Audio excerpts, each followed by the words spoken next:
From the studios of Farm Journal Broadcast, this is AgDay.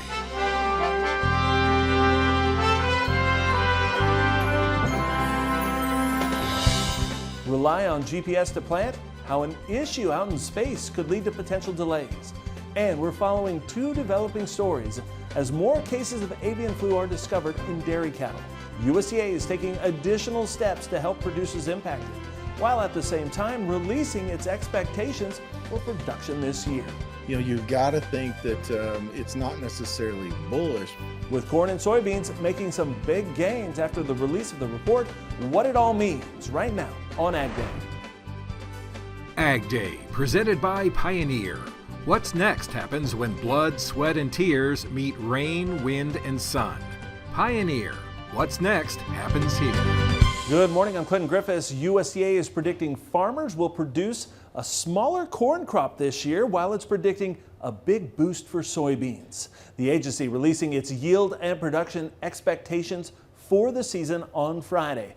Diving into the numbers for corn, it's calling for 181 bushels to the acre, up 3.7 bushels from last year, with production at 14.8 billion bushels. Now that's down about 480 million bushels from last year. Looking on the soybean side, with 52 bushels to the acre predicted, up more than a bushel from a year ago, with 4.5 billion bushels expected to be produced, up 285 million bushels from last year. So how does all of this shake out with old and new crop ending stocks? Checking the soybean side of things, old crop comes in at 340 million bushels, with new crop at 445 million. But the corn numbers are the story here, with old crop at more than 2 billion bushels and new crop at 2.1 billion bushels. AgDay's Michelle Rook joins me with analysis on these numbers. And Michelle, that new corn crop number is well below expectations.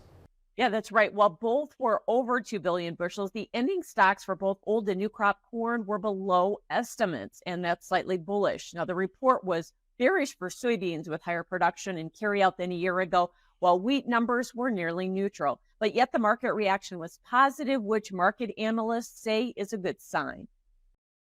The U.S. corn balance sheet was friendly in the May WASDE. With a drop in acreage to 90 million, production was down nearly 500 million bushels. New crop ending stocks were pegged at 2.1 billion bushels, up 80 million from this year, but 182 million bushels below average trade guesses. And market analysts say that was slightly bullish. But so was the 100 million bushel drop in old crop corn carryover. That brought old crop stocks down to just a shade over 2 billion. So that's what you're carrying in to the new crop balance sheet.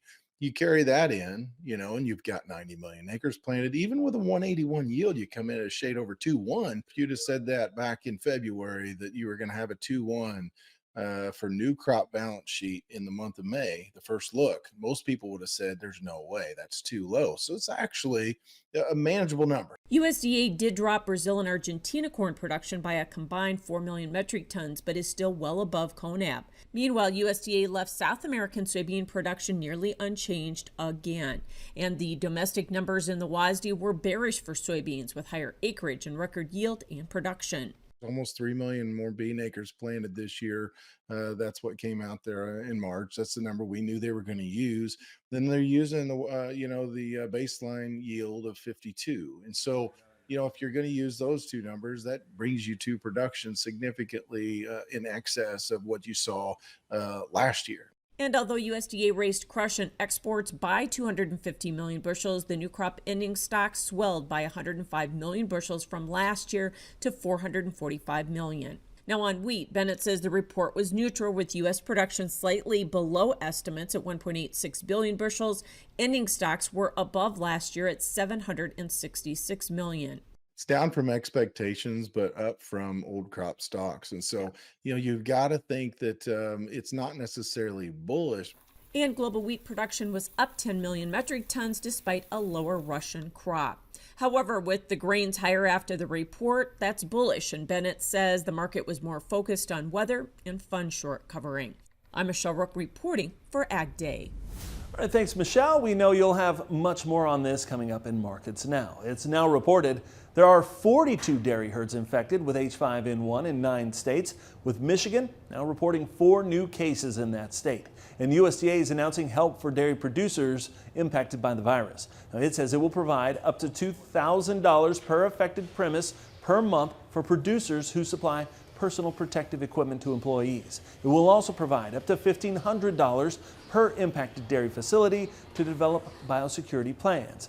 It will also fund heat treatment to dispose of milk and reimburse producers for vet costs associated with confirmed positive avian flu cases and the cost of shipping off samples to labs for testing. It will also compensate producers for lost milk production. All told, it says it will make $98 million in existing funds available to APHIS to fund the plan. Meanwhile, scientists are continuing to work to learn more about the virus, and they've discovered something interesting. Researchers in the U.S. and Denmark releasing some preliminary results, finding many of the flu receptors in infected cattle are the same as in humans and birds. Viruses attach to these receptors, which come in different shapes in animals and humans. Now, the scientists saying in this study, this kind of co-expression of both human and bird receptors in the mammary glands of infected cattle could make them susceptible for viruses of both swine, human, and bird origin. Now, they say that's worrying because the cattle could act as a mixing bowl for a new virus.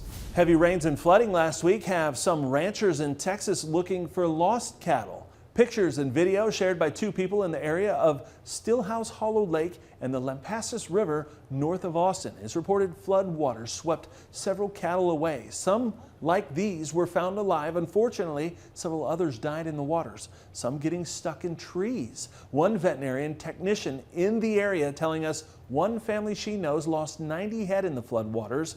And she says some that did survive are very ill as they've gotten a lot of water in their lungs and have pneumonia. Hopefully, quieter weather is on the way this week. Meteorologist Martin Lorimore has a look ahead.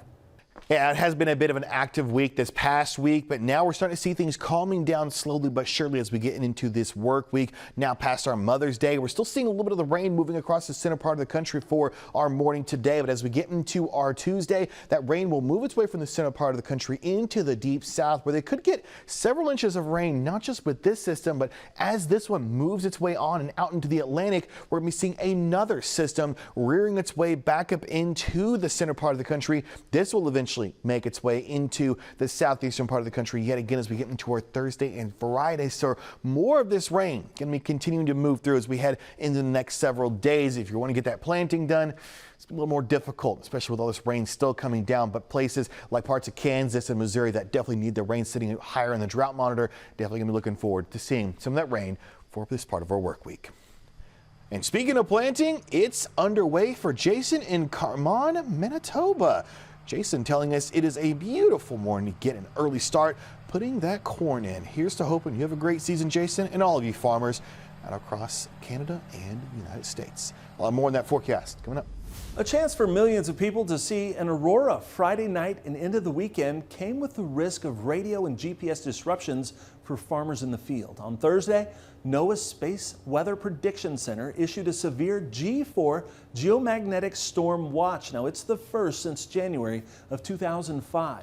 And this is why at least 5 solar flares from this sunspot cluster, which is 16 times the diameter of Earth, had already been reported and more were expected. Those solar eruptions cause geomagnetic storms that can impact satellite systems and other electronics, potentially disrupting communications, electric grids, navigation, and radio. On Friday, there were already reports of radio blackouts across Africa, Europe, and Asia. The good news is those radio blackouts for GPS may last for a few hours, half a day. But if you've been on a farm and you've seen farmers with electronics that aren't working, frustration and panic set in. My message there is, if this is a radio blackout, patience is your best bet. Check the NOAA website. If the planetary K index is off the chart, if it's, there's a little bar chart, if it's red instead of green, go have an early lunch. Okay, just go to town, wait it out. Don't start, ripping wires out and splicing things back together. It's probably not a local problem. Now, he adds a few hours to even half a day of lost GPS signal and work does come with a cost, especially for farmers that miss an optimum planting or harvesting window, costing them yield later in the season. You can read more at swpc.noaa.gov. Corn futures jumped double digits on Friday following the release of its latest WASDE report. Michelle Rook is back next with a closer look at our markets. And later, Machinery Pete says equipment prices are finally falling. He'll tell us why today after weather.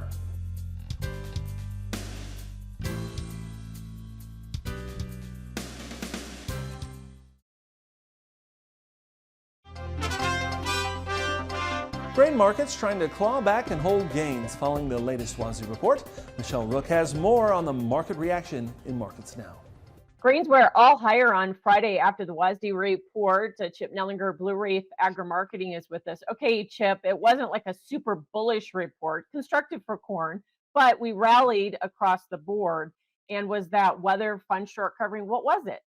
Yeah, I think it's a combination. I think first and foremost, corn sold off going into the reports on some fears that carryout would be bigger than expected. At the same time, wheat rallied sharply for 2 days. So, corn had a little catching up to do with the wheat rally. It ended up not being as bearish as the market had thought on corn.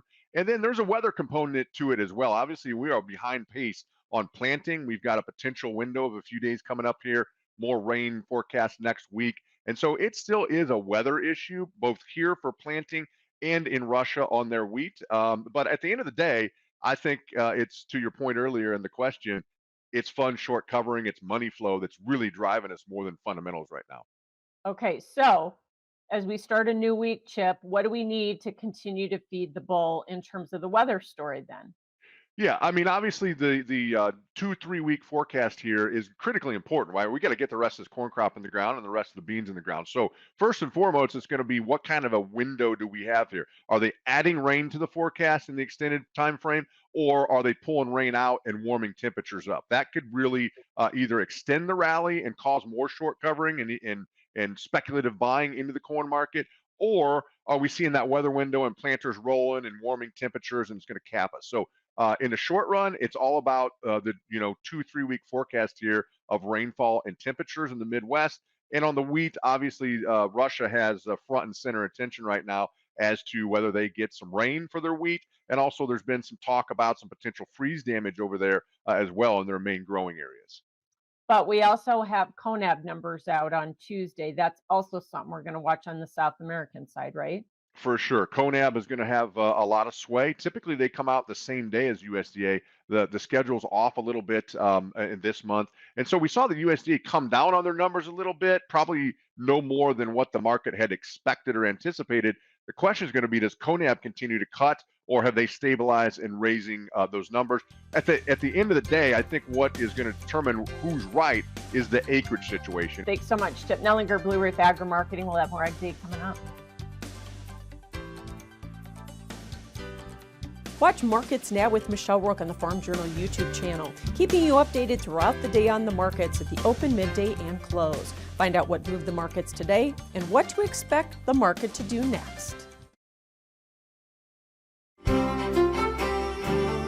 Yeah, welcome back. We'll be talking about that drought monitor first of all. We did talk about a little bit of the rainfall we're going to be seeing over the next couple of days, but I want to show you the places that really need that rain. Bit of a flash drought situation going on in parts of western Kansas. They're seeing that increasing now to severe, but like I said, that rain will be coming pretty soon over the next several days. I'll look more into that in your precipitation outlook in just a second. Also starting to see some parts near the Cape Girardeau, Paducah area starting to see some of that drought condition becoming to a more moderate side, but the only place still not seeing any real relief is that part of southeastern New Mexico, that one little spot, the only part of the United States sitting under exceptional, and sadly enough, not expecting rain there anytime soon. So the temperature outlook you're seeing as well, most of us will stay slightly above average, but with this next high pressure across the Four Corners region, this will eventually bring in some of that warmer weather into parts of the west. You can see where that low pressure is going to be settling into this part of middle of our May, which will mostly keep that severe weather tampered down, but also the rain will be moving its way through as we have been talking about a lot of that rain to the southeastern part of the country. As we translate this into our precipitation forecast for this next week, there's a lot of that rain. 2 systems moving through this week across the southeast. This could bring several 2-3 inches of rain across areas that don't necessarily need the rain, but could be okay with it, especially if we start seeing a bit of a warmer summer coming in. There's that 1 to 2 inches of rain across parts of western Kansas. Definitely much needed for those farmers in western Kansas. Starting to see that flash drought starting to kick in. So let's take a look at the jet stream. We're seeing that low pressure. That's that first system. It's going to be bringing in plenty of that rainfall across our Tuesday and Wednesday. And then as we're watching, there's that little trough right there. As we get into our Thursday and Friday, more of that rain going to start moving in across the southeast and the central part of the country, bringing in some of that much needed rain for Kansas and some of the not so much needed rain for the southeast. But still, summer's right around the corner. We'll be looking at possibly a hot one this next couple of months. Ellie, Minnesota, partly cloudy, high of 60, be a very nice day there. Como, Colorado, a little bit cooler, might see some snow, mostly should stay as rain, high 52 degrees. And finally, Suwanee, Tennessee. It's gonna be a beautiful day. Showers though, highs sitting in the 60s.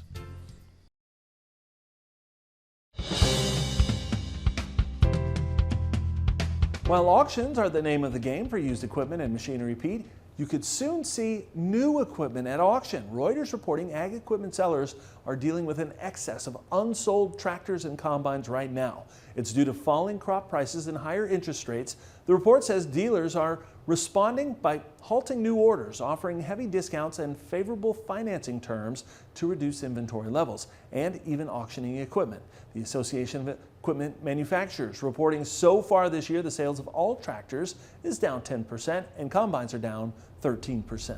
And Machinery Pete says prices are dropping on newer model tractors right now as well, and the change is happening pretty fast. Well, folks, the last 3.5 years, I've talked quite a bit about rising and record prices on high horse tractors.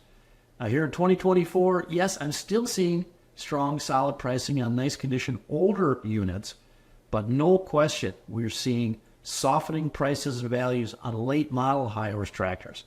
And I think a good example of that came this past week. Online auction last Tuesday was a dealer with a footprint in Illinois and Missouri put up 5 23 model John Deere high horse tractors for sale. Let's look at one of those. This 23 model John Deere 8RX 410. This thing had 231 hours on it, sold with John Deere factory warranty, sold for $426,000. Now, when I look at our Machinery Pete auction price data, that's the second lowest price I've ever seen on an 8RX 410. But, folks, walk back with me 8-9 months here, and let's look at 2 examples that will show, how things have changed dramatically. So last August 8th, on an online farm auction we filmed for our Machinery Pete TV show in Cuamo, Michigan, this 22 model 8RX 410 with 182 hours and warranty sold for $520,642. Now, 4 months after that, December 5th of 2023, online dealer auction out of Iowa, another 22 model 8RX 410. This one had almost 700 hours on it with warranty, sold for $485,750. So there you go, folks. Back last August, just 8-9 months ago, almost $100,000 more than the one sold for this Tuesday. Things are changing and changing fast. All right, thanks, Pete. From growing food to saving it. Up next, we'll see the 2 scientists being honored for their work preserving the future of food production for the planet in the country.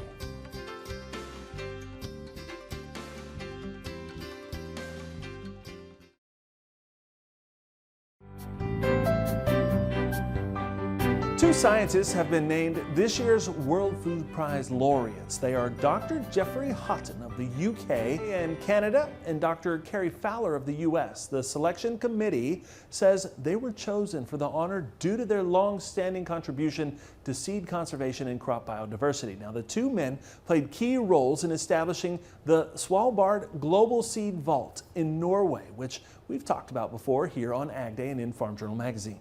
The underground vault in the Arctic Circle, which opened back in 2008, holds 1.25 million seed samples of more than 6,000 plant species. The vault is often called the Doomsday Vault, as it stands as the last line of defense against threats to global food security. Now, the World Food Prize Foundation president, Terry Branstad, announced the names of the laureates during a ceremony in Washington, D.C. More than anyone else, these laureates have together shaped the global system we now have for protecting, sharing, and utilizing crop diversity for the benefit of humanity. The two will receive the prize at the Iowa State Capitol in October. The World Food Prize was created by Nobel Peace Prize laureate Dr. Norman Borlaug back in 1986. His vision, an annual prize honoring achievements in improving the quality, quantity, and availability of the world's food supply. And that's all the time we have this morning. From all of us here at AgDay, I'm Clinton Griffiths. Have a great day, and thanks for watching.